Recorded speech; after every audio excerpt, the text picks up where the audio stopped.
Well, given the company's record there in Iraq, that includes alleged manslaughter and smuggling of weapons. Just how likely, Jack, is it to re-establish itself in the country and get a contract there?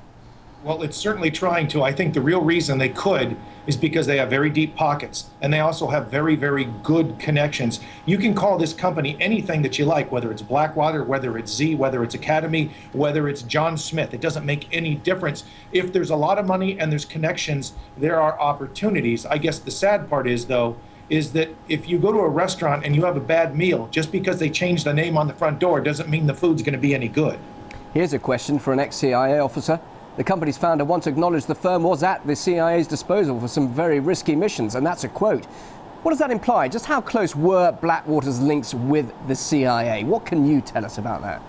Well, apparently they were actually quite close, and that's one of the biggest problems that I think that not just the Americans have right now, but the Europeans as well, is that when you have this close relationship between essentially mercenary groups, they're not US government or European or Brits or German or anybody else. These are actually independent companies that you hire to do things that you don't want to do. The real question is the ability to control them.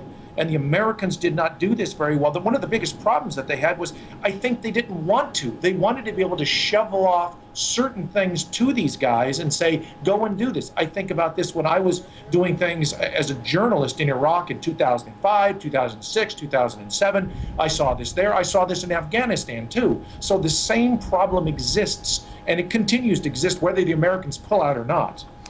Well, just today we saw thousands of Iraqis taking to the streets of the city of Fallujah celebrating the US forces' departure. Now, it was also, of course, where 4 Blackwater contractors were brutally killed back in 2004.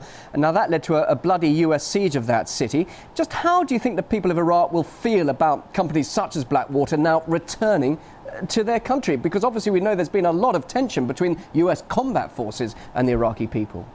Oh, I think there's still a lot of problems. I mean, they're going to try to hide the American flag aspect to this, but they still exist. The real question now, of course, is whether the leadership, al-Maliki and others, really particularly care about what the quote-unquote people of Iraq think. I mean, that's always been one of the problems.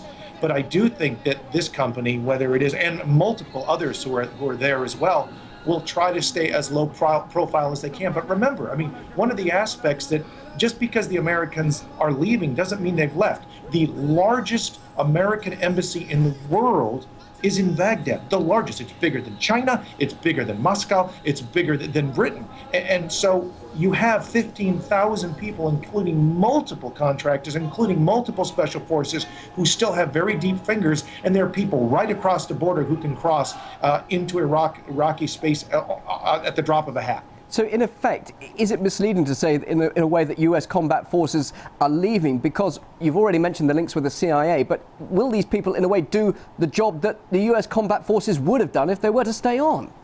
Correct, and it's a very, very good point.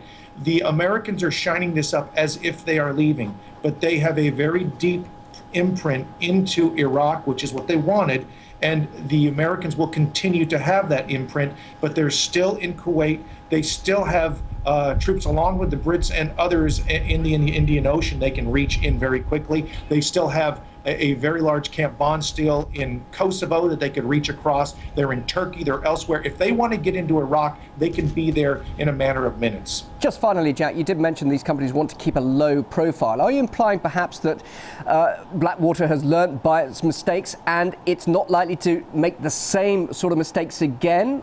Can you be sure of that?